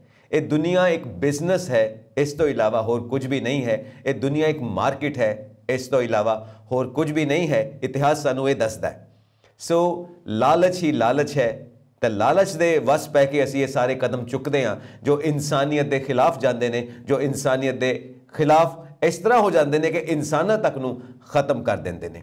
ਸੋ ਇਹ ਸਾਰੇ ਕਦਮ ਅਸੀਂ ਲਾਲਚ ਦੇ ਵਸ ਪੈ ਕੇ ਚੁੱਕਦੇ ਹਾਂ। ਤਾਂ ਕਿਉਂ ਨਾ ਅਸੀਂ ਆਪਣਾ ਸਫ਼ਰ ਲੋੜਾਂ ਵੱਲ ਲੈ ਕੇ ਜਾਈਏ ਕਿ ਸਾਨੂੰ ਕਿਸ ਚੀਜ਼ ਦੀ ਲੋੜ ਹੈ, ਅਸੀਂ ਸਿਰਫ ਆਪਣੀਆਂ ਲੋੜਾਂ ਪੂਰੀਆਂ ਕਰੀਏ, ਲਾਲਚ ਨੂੰ ਬਿਲਕੁਲ ਛੱਡ ਦਈਏ। ਐਜ਼ ਐਨ ਇਕਨੋਮਿਸਟ ਤੁਸੀਂ ਕੀ ਸਮਝਦੇ ਹੋ? ਜੀ ਜਿਹੜੀ ਤੁਸੀਂ ਹੁਣ ਇਤਿਹਾਸ ਦੀ ਗੱਲ ਕੀਤੀ ਹੈ, ਮੈਂ ਇਤਿਹਾਸ ਦੇ ਪੰਨਿਆਂ ਤੋਂ ਹੀ ਦੋ ਚੀਜ਼ਾਂ ਤੁਹਾਡੇ ਨਾਲ ਹੋਰ ਸਾਂਝੀਆਂ ਕਰਦਾ। ਪਹਿਲੀ ਚੀਜ਼ ਜਿਹੜੀ ਸੀ, ਜਿਹੜਾ ਕੇਨਜ਼ ਹੋਇਆ, ਇੱਕ ਇਕਨੋਮਿਕਸ ਦੇ ਵਿੱਚ ਬਹੁਤ ਵੱਡਾ ਇਕਨੋਮਿਸਟ ਰਿਹਾ ਹੈ, father of macroeconomics, JM Keynes, John Maynard Keynes. Yes sir. ਇਹਨੇ ਜਦੋਂ ਉਸ ਵੇਲੇ 1929 to 39 ਦਾ ਇੱਕ ਬਹੁਤ ਵੱਡਾ ਰਿਸੈਸ਼ਨ ਆਇਆ, ਉਸ ਵੇਲੇ ਉਹਨੇ ਕਿਹਾ ਕਿ ਸਰਕਾਰਾਂ ਜਿਹੜੀਆਂ ਨੇ ਆਪ ਬੋਰੋ ਕਰਨ ਔਰ ਬੋਰੋ ਕਰਕੇ ਸਰਕਾਰਾਂ ਇਨਵੈਸਟਮੈਂਟ ਕਰਨ, ਔਰ ਇਨਵੈਸਟਮੈਂਟ ਏਦਾਂ ਨਹੀਂ ਵੀ ਪੈਸਾ ਜਿਹੜੀਆਂ ਪ੍ਰੋ ਰਿਚ ਜਾਂ ਪ੍ਰੋ ਪੂਅਰ, ਜਾਂ ਉਹਨੇ ਕਿਹਾ ਵੀ ਇਨਵੈਸਟਮੈਂਟ ਕੀਤੀ ਜਾਵੇ ਜਿਹਦੇ ਨਾਲ ਕੀ ਹੈ ਕਿ ਉਹ ਇੰਡਸਟਰੀਜ਼ ਜਿੱਥੇ ਪੈਸੇ ਦੀ ਲੋੜ ਹੈ, ਜਿਹੜੀ ਕਿ ਇੱਕ ਇਕੋਨਮੀ ਨੂੰ, ਜਿਹੜੀ ਕਿ ਇੱਕ ਅਰਥਚਾਰੇ ਨੂੰ ਉੱਪਰ ਲਿਜਾ ਸਕਦੀਆਂ ਨੇ, ਉਹਨਾਂ ਸੈਕਟਰਸ ਦੇ ਵਿੱਚ ਇਨਵੈਸਟਮੈਂਟ ਕੀਤੀ ਜਾਵੇ ਸਰਕਾਰ ਦੇ ਵੱਲੋਂ। ਤਾਂ ਉਹਦੇ ਨਾਲ ਕੀ ਹੋਏਗਾ, ਇਕੋਨਮੀ ਜਿਹੜੀ ਹੈ ਠੀਕ ਹੋ ਜਾਏਗੀ। ਉਹਦੇ ਨਾਲ ਜਿਹੜਾ ਚੱਕਰ ਹੈ ਮੰਗ ਵਾਲਾ ਉਹ ਘੁੰਮਣਾ ਸ਼ੁਰੂ ਹੋਏਗਾ, ਨਵਾਂ ਨਿਵੇਸ਼ ਹੋਏਗਾ, ਸਰਕਾਰਾਂ ਨਿਵੇਸ਼ ਕਰਨਗੀਆਂ, ਉਸ ਤੋਂ ਬਾਅਦ ਨੌਕਰੀਆਂ ਨਿਕਲਣਗੀਆਂ, ਨੌਕਰੀਆਂ ਦੇ ਨਾਲ ਲੋਕਾਂ ਦੇ ਹੱਥਾਂ ਦੇ ਵਿੱਚ ਪੈਸਾ ਪਹੁੰਚੇਗਾ, ਜਦੋਂ ਲੋਕਾਂ ਦੇ ਹੱਥਾਂ ਦੇ ਵਿੱਚ ਪੈਸਾ ਪਹੁੰਚੇਗਾ ਉਹ ਡਿਮਾਂਡ ਕਰਨਗੇ, ਮੰਗ ਹੋਏਗੀ, ਜਦੋਂ ਮੰਗ ਹੋਏਗੀ ਪ੍ਰਾਈਵੇਟ ਵਾਲਾ ਜਿਹੜਾ ਹੈ ਉਹ ਵੀ ਬੰਦਾ ਇਨਵੈਸਟਮੈਂਟ ਕਰੇਗਾ। ਇਹਨੂੰ ਕਰਾਊਡਿੰਗ ਇਨ ਇਫੈਕਟ ਕਹਿੰਦੇ ਆ, ਕਰਾਊਡ ਇਨ ਇਫੈਕਟ। Yes sir. ਇਹਦੇ ਬਾਅਦ ਸਾਡਾ ਚੱਕਾ ਹੈ ਉਹ ਘੁੰਮਣਾ ਸ਼ੁਰੂ ਹੋ ਜਾਏਗਾ ਜੀ। ਦੂਜੀ ਗੱਲ ਜਿਹੜੀ ਉਹਨੂੰ ਕੱਟਿਆ ਬਾਅਦ ਦੇ ਵਿੱਚ, ਦੇਖੋ ਕਿਸ ਤਰੀਕੇ ਦੇ, ਇਹ ਤਾਂ ਅਸੀਂ ਤਾਂ ਬਹੁਤ ਛੋਟੇ ਲੈਵਲ ਦੇ ਉੱਤੇ ਗੱਲ ਕਰ ਰਹੇ ਹਾਂ, ਵਰਲਡ ਲੈਵਲ ਦੇ ਉੱਤੇ ਦੇਖੋ ਕਿੱਦਾਂ ਦੀ ਜਨਤਾ ਬੈਠੀ ਹੈ। ਜਿਹੜੇ ਉਸ ਤੋਂ ਬਾਅਦ ਆਇਆ ਮਿਲਟਨ ਫਰੀਡਮੈਨ ਨੇ ਇੱਕ ਵਿਊ ਪੁਆਇੰਟ ਉਹਨਾਂ ਨੇ ਦਿੱਤਾ, ਮੋਨੇਟਰਿਸਟ ਦੀ ਥਿਊਰੀ ਜਿਹੜੀ ਸੀ ਉਹਨਾਂ ਨੇ ਕਿਹਾ, ਉਹ ਕਹਿੰਦੇ ਵੀ ਇਹ ਕੰਮ ਤਾਂ ਜਿਹੜਾ ਅਰਥ ਵਿਵਸਥਾ ਦੇ ਚੱਕਰ ਘੁਮਾਉਣ ਵਾਲੀ ਗੱਲਾਂ ਨੇ ਜਿਹੜੀਆਂ ਕੇਨਜ਼ ਨੇ ਕਹੀਆਂ ਨੇ, ਇਹ ਤਾਂ ਜੀ ਪੋਲੀਟੀਕਲ ਗੱਲਾਂ ਨੇ, ਇਹ ਤਾਂ ਸਰਕਾਰਾਂ ਲੈ ਲੈਣਗੀਆਂ ਪੈਸਾ ਤੇ ਉਸ ਤੋਂ ਬਾਅਦ ਉਹਨਾਂ ਖੇਤਰਾਂ ਦੇ ਵਿੱਚ ਲਾ ਦੇਣਗੀਆਂ ਜਿੱਥੇ ਨਹੀਂ ਵੀ ਚਾਹੀਦਾ, ਲਾਈਕ ਜਿੱਦਾਂ ਆਪਾਂ ਗੱਲ ਕੀਤੀ ਔਰ ਉਹਦੇ ਚ ਲਿਖੀ ਹੋਈ ਹੈ, ਇਹ ਦਰਜ ਹੈ, ਫ੍ਰੀ ਬਿਜਲੀ ਦੇਣਾ, ਫ੍ਰੀ ਬਿਜਲੀ ਦੇਣਾ। ਕਹਿੰਦੇ ਜੀ ਏਦਾਂ ਦੀਆਂ ਚੀਜ਼ਾਂ ਜਿਹੜੀਆਂ ਫ੍ਰੀ ਬੀਜ਼ ਹੋ ਜਾਏਗਾ, ਜਿੱਦਾਂ ਹੁਣ ਅਸੀਂ ਪੰਜਾਬ ਦੇ ਵਿੱਚ ਸੁਣਦੇ ਹਾਂ, ਆਮ ਆਦਮੀ ਪਾਰਟੀ ਕਹਿੰਦੀ ਹੈ ਜੀ ਮੈਂ 1000 ਰੁਪਈਆ ਅਸੀਂ ਫੀਮੇਲਸ ਨੂੰ ਦੇਵਾਂਗੇ, ਜਾਂ 2000 ਰੁਪਈਆ, 5000 ਰੁਪਈਆ, ਹੋਰ ਪਾਰਟੀਆਂ ਜਿਹੜੀਆਂ ਨੇ ਉਹ ਗੱਲਾਂ ਕਰਦੀਆਂ ਪਈਆਂ ਨੇ। Right sir. ਹੁਣ ਮੋਨੇਟਰਿਸਟ ਕਹਿੰਦਾ ਵੀ ਸਰਕਾਰਾਂ ਪੈਸੇ ਲੋਕਾਂ ਤੋਂ ਲੈ ਕੇ ਏਦਾਂ ਦਿੰਦੀਆਂ ਫਿਰਦੀਆਂ ਨੇ ਜਿਹਦੀ ਰਿਕੁਆਇਰਮੈਂਟ ਹੈ ਜਾਂ ਨਹੀਂ ਹੈ। ਤਾਂ ਇਹ ਜਿਹੜੀ ਡਿਸਕਸ਼ਨ ਹੈ, ਡਿਬੇਟ ਹੈ ਵੀ ਇਹ ਪੈਸਾ ਕਿਹੜੇ ਪਾਸੇ ਲੱਗਣਾ ਚਾਹੀਦਾ, ਇਹਦੇ ਤੇ ਬਹੁਤ ਵੱਡੀ ਔਰ ਗਹਿਰੀ ਗੁੱਝੀ ਡਿਬੇਟ ਹੈ। ਹਾਂ, ਜਦੋਂ ਅਸੀਂ ਆਮ ਭਾਸ਼ਾ ਦੇ ਵਿੱਚ ਗੱਲ ਕਰਦੇ ਹਾਂ ਤਾਂ ਪੈਸਾ ਜਿਹੜਾ ਹੈ ਲੋਕਾਂ ਦੀਆਂ ਭਲਾਈ ਸਕੀਮਾਂ ਦੇ ਵਿੱਚ ਲੱਗਣਾ ਚਾਹੀਦਾ, ਬਿਲਕੁਲ ਲੱਗਣਾ ਚਾਹੀਦਾ ਜੀ, ਸਕੂਲਾਂ ਦੇ ਉੱਤੇ ਲੱਗਣਾ ਚਾਹੀਦਾ। ਇਹ ਜਿਹੜੀਆਂ ਰੋਜ਼ ਦੀਆਂ ਜ਼ਰੂਰਤਾਂ ਨੇ ਸਾਡੀਆਂ, ਉਹਨਾਂ ਚੀਜ਼ਾਂ ਦੇ ਵਾਸਤੇ ਪੈਸਾ ਜ਼ਰੂਰ ਲੱਗਣਾ ਚਾਹੀਦਾ, ਹੈਲਥ ਸੇਵਾਵਾਂ ਤੇ ਲੱਗਣਾ ਚਾਹੀਦਾ, ਸਿੱਖਿਆ ਖੇਤਰ, ਯੂਨੀਵਰਸਿਟੀ, ਸਕੂਲ, ਕਾਲਜਾਂ ਦੇ ਉੱਤੇ ਲੱਗਣਾ ਚਾਹੀਦਾ, ਜਿਹੜੀਆਂ ਗੈਸ, ਪੈਟਰੋਲ, ਡੀਜ਼ਲ ਜਿਹੜੀਆਂ ਸਸਤੀਆਂ ਕੀਤੀਆਂ ਜਾ ਸਕਦੀਆਂ, ਇਹਨਾਂ ਚੀਜ਼ਾਂ ਦੇ ਉੱਤੇ ਜਿਹਦੇ ਨਾਲ ਲੋਕਾਂ ਦੀ ਭਲਾਈ ਹੋ ਸਕੇ, ਉਹਦੇ ਉੱਤੇ ਪੈਸਾ ਜ਼ਰੂਰ ਲੱਗਣਾ ਚਾਹੀਦਾ। ਡਿਫੈਂਸ ਦੇ ਉੱਤੇ ਸਾਨੂੰ ਇਹ ਵੀ ਠੀਕ ਹੈ ਵੀ ਸੁਰੱਖਿਆ ਵੀ ਆਪਣੀ ਕਰਨੀ ਹੈ, ਇਹ ਨਹੀਂ ਹੈ ਕਿ ਅਸੀਂ ਸੁਰੱਖਿਆ ਨਹੀਂ ਕਰਨੀ ਹੈ, ਪਰ ਡਿਫੈਂਸ ਦੇ ਉੱਤੇ ਉਸ ਤੋਂ ਬਾਅਦ ਜਿਹੜਾ ਪੈਸਾ ਬਚ ਜਾਂਦਾ, ਜਦੋਂ ਤੁਸੀਂ ਲੋਕਾਂ ਦੀਆਂ ਜ਼ਰੂਰਤਾਂ ਪੂਰੀਆਂ ਕਰ ਲਈਆਂ, ਉਸ ਤੋਂ ਬਾਅਦ ਖਰਚਾ ਜਿਹੜਾ ਹੈ ਉਹ ਡਿਫੈਂਸ ਤੇ ਕਰੋ। ਇਹ ਨਹੀਂ ਹੈ ਕਿ ਪਹਿਲਾਂ ਅਸੀਂ ਡਿਫੈਂਸ ਤੇ ਖਰਚਾ ਕਰ ਲਿਆ, ਉਸ ਤੋਂ ਬਾਅਦ ਜਿਹੜਾ ਪੈਸਾ ਬਚਿਆ ਉਹ ਲੋਕਾਂ ਦੀਆਂ ਜ਼ਰੂਰਤਾਂ ਪੂਰੀਆਂ ਕਰਾਂਗੇ, ਜੇ ਉਹ ਵੀ ਨਹੀਂ ਤਾਂ ਫਿਰ ਅਸੀਂ ਹੋਰ ਬੋਰੋ ਕਰ ਲਾਂਗੇ। ਏਦਾਂ ਦੀਆਂ ਸਕੀਮਸ ਜਿਹੜੀਆਂ ਨੇ, ਏਦਾਂ ਨਹੀਂ, ਬੜੇ ਤਰੀਕੇ ਦੇ ਨਾਲ ਇਹਨੂੰ ਚੱਲਣ ਦੀ ਲੋੜ ਹੁੰਦੀ। ਕਿਉਂਕਿ ਜਿਹੜੇ ਭਲੇ ਇਕਨੋਮਿਸਟ ਨੇ ਉਹ ਕਹਿੰਦੇ ਨੇ ਕਿ ਵਿਸ਼ੀਅਸ ਸਰਕਲ ਤੋਂ ਸਾਨੂੰ ਵਰਚੁਅਸ ਸਰਕਲ ਵੱਲ ਆਉਣਾ ਚਾਹੀਦਾ ਹੈ ਤਾਂ ਕਿ ਸਮਾਜ ਦਾ ਭਲਾ ਹੋ ਸਕੇ, ਲੋਕਾਂ ਦਾ ਭਲਾ ਹੋ ਸਕੇ। ਤਾਂ ਇਸ ਵਕਤ ਜਿਹੜੀਆਂ ਸਮੱਸਿਆਵਾਂ ਨੇ ਪੂਰੀ ਦੁਨੀਆ ਦੇ ਵਿੱਚ, ਉਹਦੇ ਵਿੱਚ ਡਰੱਗਸ ਦੀ ਸਮੱਸਿਆ ਹੈ, ਹਥਿਆਰਾਂ ਦਾ ਬਿਜ਼ਨਸ ਹੈ, ਰੀਅਲ ਐਸਟੇਟ ਦਾ ਬਿਜ਼ਨਸ ਜਿਹਦੇ ਵਿੱਚ ਅਸੀਂ ਕਹਿੰਦੇ ਹਾਂ ਕਿ ਵਰਲਡ ਓਵਰ ਬਲੈਕ ਮਨੀ ਹੈ, ਕਰਪਸ਼ਨ ਬਹੁਤ ਜ਼ਿਆਦਾ ਹੈ ਹਰ ਥਾਂ ਦੇ ਉੱਤੇ, ਕਿਸੇ ਵੀ ਦੇਸ਼ ਦਾ ਅਸੀਂ ਨਾਂ ਲੈ ਲਈਏ, ਟੈਰਰਿਜ਼ਮ ਹੈ, क्राइम ज़्यादा हो गया है, स्मगलिंग है, फेवरेटिज्म है, ਇੱਥੋਂ ਤੱਕ ਕਿ ਬੱਚਿਆਂ ਨੂੰ ਵੀ ਹਥਿਆਰ ਚੁਕਵਾ ਦਿੱਤੇ ਗਏ ਨੇ, ਚਿਲਡਰਨ ਸੋਲਜਰਸ ਨੇ ਕਈ ਥਾਂ ਦੇ ਉੱਤੇ, ਔਰ ਉਹਨਾਂ ਨੂੰ ਡਰੱਗਸ ਦੇ ਵਿੱਚ ਇਨਵੋਲਵ ਕੀਤਾ ਜਾਂਦਾ ਹੈ ਔਰ ਉਹਨਾਂ ਨੂੰ ਅਬਿਊਜ਼ ਕੀਤਾ ਜਾਂਦਾ ਹੈ ਬੱਚਿਆਂ ਨੂੰ। ਇਸ ਤਰ੍ਹਾਂ ਦੀ ਵੀ ਹੈ ਜਿਸ ਨੂੰ ਅਸੀਂ ਸਿੱਧੀ ਭਾਸ਼ਾ ਦੇ ਵਿੱਚ ਕਹਾਂਗੇ ਕਿ ਬਚਪਨ ਨੂੰ ਬੁਰੀ ਤਰ੍ਹਾਂ ਨਾਲ ਲਤਾੜਿਆ ਜਾ ਰਿਹਾ ਹੈ। ਅਸੀਂ ਇਹ ਵੀ ਦੇਖਦੇ ਹਾਂ ਪੂਰੀ ਦੁਨੀਆ ਦੇ ਵਿੱਚ ਇਹ ਸਮੱਸਿਆਵਾਂ ਚੱਲ ਰਹੀਆਂ ਨੇ।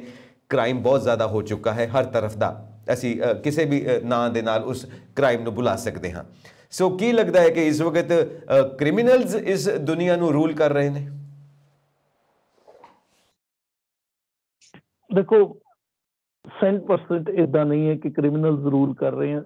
ਕ੍ਰਿਮੀਨਲ ਵੱਲ ਜਾਣਾ ਔਰ ਇੱਕ ਪ੍ਰੋ ਰਿਚ ਵੱਲ ਜਾਣਾ, ਇਹ ਦੋ ਅਲੱਗ-ਅਲੱਗ ਚੀਜ਼ਾਂ ਨੇ ਸਰ। Right sir.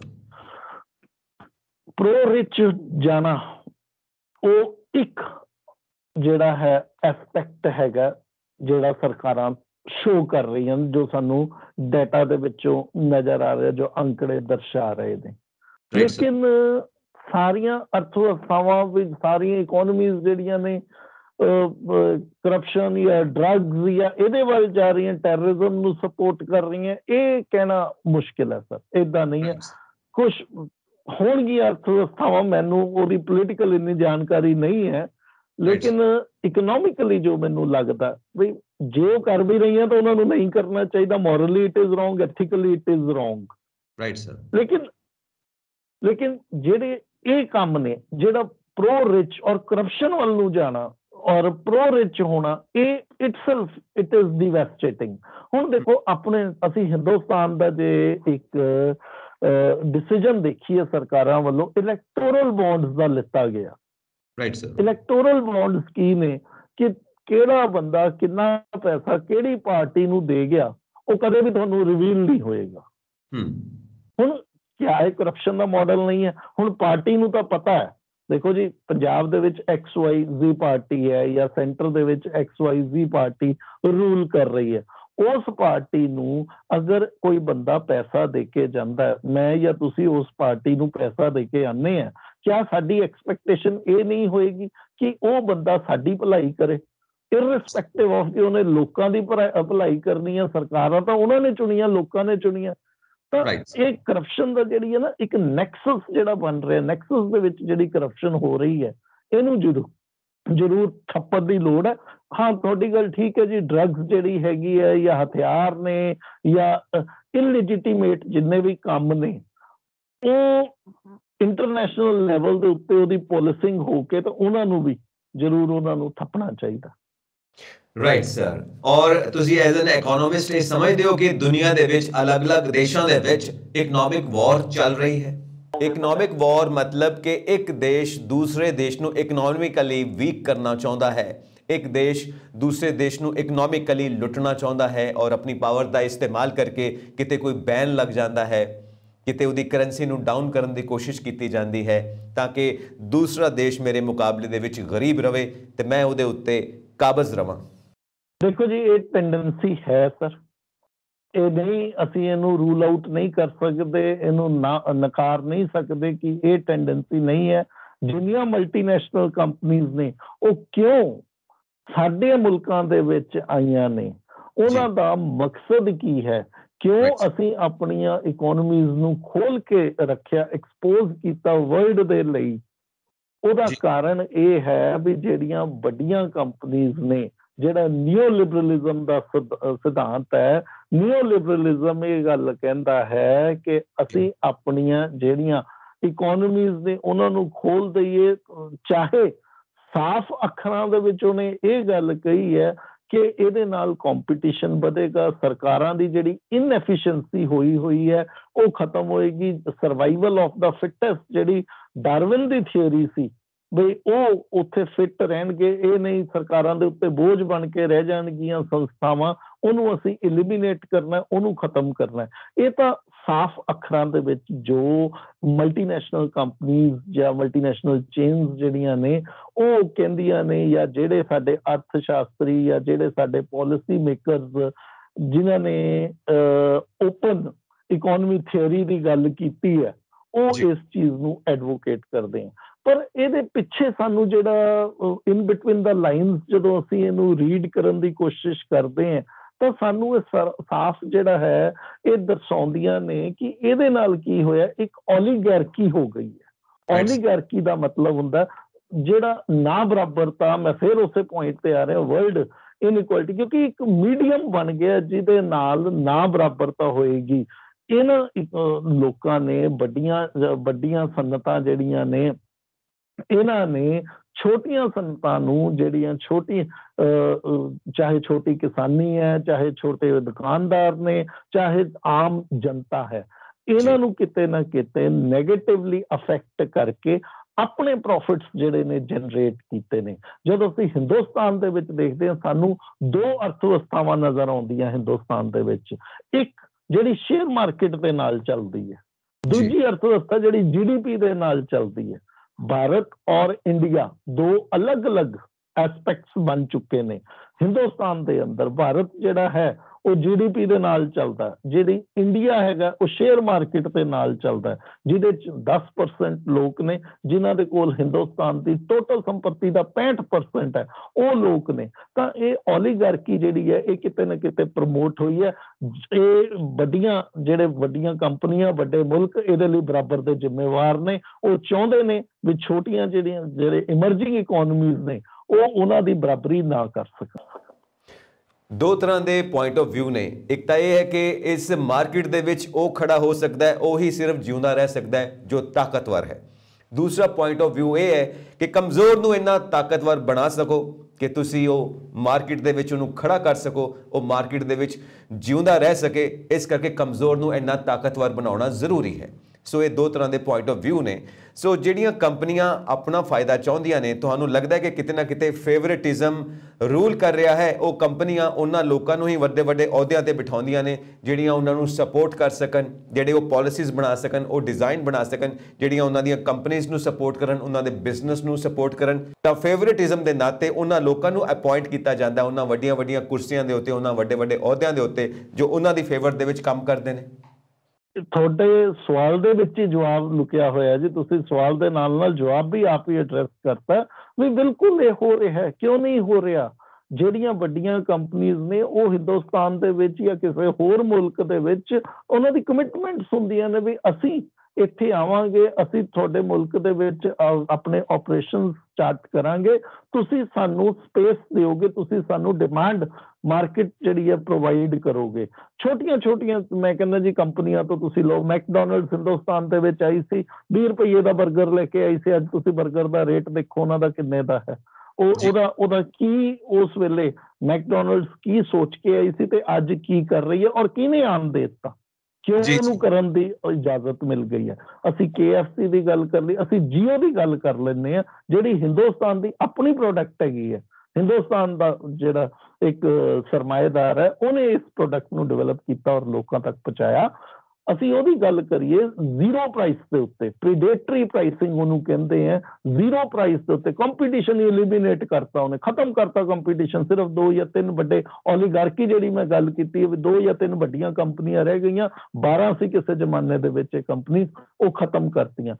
ਇਹਦੇ ਨਾਲ ਹੀ ਇੱਕ ਪੁਆਇੰਟ ਹੋਰ ਜੁੜਦਾ ਹੈਗਾ, ਇਹ ਕੰਪਨੀਆਂ ਜਿਹੜੀਆਂ ਨੇ ਇਹ ਸਰਕਾਰਾਂ ਉਹਨਾਂ ਦੇ ਨਾਲ ਨੈਕਸਸ ਦੇ ਵਿੱਚ ਕਿੱਦਾਂ ਕੰਮ ਕਰਦੀਆਂ ਨੇ। ਦੇਖੋ, ਜਦੋਂ ਇੱਕ ਕੰਪਨੀ ਆਪਣਾ ਕਰਜ਼ਾ ਮੋੜਨ ਦੇ ਵਿੱਚ ਨਾਕਾਮਯਾਬ ਹੋ ਜਾਂਦੀ ਹੈ, ਸਰਕਾਰਾਂ ਉਹਨੂੰ ਕਹਿੰਦੀਆਂ ਵੀ ਠੀਕ ਹੈ ਜੀ, ਕੋਈ ਗੱਲ ਨਹੀਂ, ਤੁਸੀਂ ਨਾਕਾਮਯਾਬ ਹੋ ਗਏ, ਤੁਸੀਂ ਬੈਂਕ ਦਾ ਕਰਜ਼ਾ, ਚਿੰਤਾ ਨਾ ਕਰੋ, ਸਾਡੇ ਕੋਲ ਇਨਸੋਲਵੈਂਸੀ ਐਂਡ ਬੈਂਕਰਪਸੀ ਕੋਡ ਹੈਗਾ। ਬੜੇ ਸੋਹਣੇ ਅੰਗਰੇਜ਼ੀ ਦੇ ਅੱਖਰ ਲੈ ਕੇ ਆਉਂਦੀ ਹੈ ਜੀ। ਜੇ ਇੱਕ ਕੰਪਨੀ ਦਾ 100 ਰੁਪਏ ਦਾ ਕਰਜ਼ਾ ਹੈ ਔਰ ਉਹ ਕੰਪਨੀ ਫੇਲ ਹੋ ਜਾਂਦੀ ਹੈ, ਉਹ ਬੈਂਕ ਨੂੰ ਹੁਣ 100 ਰੁਪਏ ਦਾ ਬੈਂਕ ਨੂੰ ਉਸ ਦੇ ਉੱਤੇ ਨੁਕਸਾਨ ਹੋਣਾ। ਕੰਪਨੀਆਂ ਕੀ ਕਰਦੀਆਂ ਨੇ ਜਾਂ ਸਰਕਾਰਾਂ ਕੀ ਕਰਦੀਆਂ, ਸਰਕਾਰਾਂ ਪਾਲਿਸੀ ਇਦਾਂ ਦੀਆਂ ਬਣਾ ਦਿੰਦੀਆਂ ਵੀ ਚਿੰਤਾ ਨਾ ਕਰੋ, ਅਸੀਂ ਤੁਹਾਡੇ ਨਾਲ ਖੜੇ ਹਾਂ। ਹੁਣ ਉਹ ਕੰਪਨੀ ਜਿਹੜੀ ਹੈ, ਉਹ ਕੰਪਨੀ 100 ਰੁਪਇਆ ਬੈਂਕ ਦਾ ਪੂਰਾ ਖਰਾਬ ਹੋ ਗਿਆ, ਉਹਨੂੰ ਕਿਸੇ ਹੋਰ ਦੇ ਹੱਥ ਵਿਕਵਾ ਦੇਣਗੀਆਂ।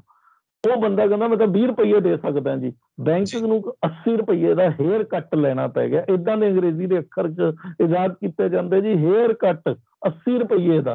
ਹੁਣ 80 ਰੁਪਏ ਜਿਹੜਾ ਉਹ ਕੰਪਨੀ ਵਾਲਾ ਮਾਰਿਆ ਗਿਆ। ਕਿਉਂ ਮਾਰਿਆ ਗਿਆ? ਕਿਉਂਕਿ ਕੰਪਨੀ ਦੀ ਮਾੜੀਆਂ ਪਾਲਿਸੀਜ਼ ਸੀਗੀਆਂ, ਉਹਦੇ ਨੌਕਰੀਆਂ ਦੇ ਉੱਤੋਂ ਦੀ ਲੋਕਾਂ ਨੂੰ ਕੱਢਿਆ। ਹੁਣ ਇੱਕ ਪਾਸੇ ਤਾਂ ਏਡੀ ਵੱਡੀ ਸੱਟ ਮਾਰੀ ਹੈ ਇਕੋਨਮੀ ਨੂੰ, ਦੂਜੇ ਪਾਸੇ ਤੁਹਾਡਾ ਮੇਰਾ ਪੈਸਾ ਜਿਹੜਾ ਸੀਗਾ ਬੈਂਕਾਂ ਦੇ ਵਿੱਚ, ਬੈਂਕਾਂ ਨੂੰ ਹੇਅਰ ਕੱਟ ਦੇਤਾ, 80 ਰੁਪਏ ਦਾ ਬੈਂਕ ਨੂੰ ਕਹਿਤਾ ਵੀ ਤੁਸੀਂ ਅਸੀਂ ਨਹੀਂ ਜੀ ਮੋੜ ਸਕਦੇ, ਤੁਸੀਂ ਆਪਣਾ ਡਾਈਜੈਸਟ ਆਪ ਹੀ ਕਰਨਾ। ਤਾਂ ਇੱਥੇ ਕਿਤੇ ਨਾ ਕਿਤੇ ਸਰਕਾਰਾਂ ਨਾਲ ਜ਼ਿੰਮੇਵਾਰ ਹੈ। ਕਿਉਂ ਨਹੀਂ ਹੋ ਰਿਹਾ? ਇਹ ਸਰਕਾਰਾਂ ਦੀ ਅੱਖ ਦੇ ਥੱਲੇ, ਨੱਕ ਦੇ ਥੱਲੇ ਹੋ ਰਿਹਾ ਔਰ ਸਰਕਾਰਾਂ ਦੀਆਂ ਅੱਖਾਂ ਦੇ ਸਾਹਮਣੇ ਹੋ ਰਿਹਾ। ਸੋ ਸਰ, ਇੱਕ ਫਾਈਨਲ ਕੁਐਸਚਨ ਕਿ ਫਿਰ ਅਸੀਂ ਇਸ ਸਾਰੇ ਵਾਤਾਵਰਣ ਦੇ ਵਿੱਚ, ਇਸ ਸਾਰੇ ਮਾਹੌਲ ਦੇ ਵਿੱਚ ਗਲੋਬਲਾਈਜੇਸ਼ਨ ਦੀ ਗੱਲ ਕਿਵੇਂ ਕਰ ਸਕਦੇ ਹਾਂ, ਗਲੋਬਲ ਸਿਟੀਜ਼ਨ ਬਣਨ ਦੀ ਗੱਲ ਕਿਵੇਂ ਕਰ ਸਕਦੇ ਹਾਂ?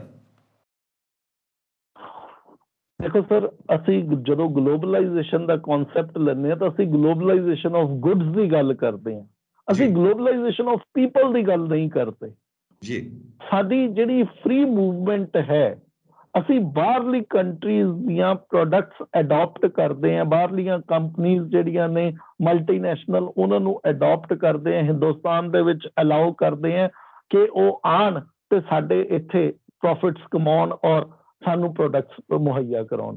ਲੇਕਿਨ ਕਿਤੇ ਵੀ ਅਸੀਂ ਇਸ ਗੱਲ ਨੂੰ ਨਹੀਂ ਚੱਕਦੇ ਵੀ ਗਲੋਬਲਾਈਜੇਸ਼ਨ ਆਫ ਪੀਪਲ ਵੀ ਹੋਣੀ ਚਾਹੀਦੀ ਹੈ, ਲੋਕਾਂ ਦੀ ਫ੍ਰੀ ਮੂਵਮੈਂਟ ਦੇ ਉੱਤੇ। ਕਿਉਂ ਵੱਡੇ ਮੁਲਕ ਜਿਹੜੇ ਨੇ, ਕਿਉਂ ਰਿਚ ਕੰਟਰੀਜ਼ ਜਿਹੜੀਆਂ ਨੇ ਉਹ ਲੋਕਾਂ ਨੂੰ ਆਉਣ ਤੋਂ ਰੋਕਦੀਆਂ? ਕਿਉਂ ਇੰਗਲੈਂਡ ਜਿਹੜੀ ਹੈ, ਯੂਨਾਈਟਿਡ ਕਿੰਗਡਮ ਇੰਗਲੈਂਡ ਜਿਹੜੀ ਹੈ, ਉਹ ਜਿਹੜੀ ਯੂਰਪੀਅਨ ਯੂਨੀਅਨ ਚੋਂ ਪਰੇ ਹੋਈ ਹੈ? ਉਹਦਾ ਕਾਰਨ ਇਹ ਸੀਗਾ, ਉਹਨੂੰ ਇਹ ਲੱਗਦਾ ਸੀਗਾ ਕਿ ਅਗਰ, ਕਿਉਂਕਿ ਇੰਗਲੈਂਡ ਜਿਹੜੀ ਹੈ ਇਹਨਾਂ ਦੇ ਮੁਕਾਬਲੇ ਬੈਟਰ ਡਿਵੈਲਪਡ ਸੀਗੀ ਕੰਟਰੀ, ਉਹ ਕਹਿੰਦੀ ਕਿ ਇੱਥੇ ਦੇ ਜਿਹੜੇ ਲੋਕ ਹੈ, ਖਾਸ ਕਰਕੇ ਜਿਹੜੇ ਰੋਮਾਨੀਆ, ਈਸਟਰਨ ਯੂਰਪ ਦੇ ਵਿੱਚ ਬੈਠੇ ਹੈ, ਰੋਮਾਨੀਆ ਐਂਡ ਜਿਹੜੇ ਇੱਧਰ ਈਸਟਰਨ ਯੂਰਪੀਅਨ ਕੰਟਰੀਜ਼ ਦੇ ਲੋਕ ਨੇ, ਉਹ ਜਦੋਂ ਉਧਰ ਨੂੰ ਜਾਂਦੇ ਉਹ ਕਹਿੰਦੇ ਸਾਡਾ ਰਸ਼ ਪੈਂਦਾ ਇੱਥੇ ਜੀ।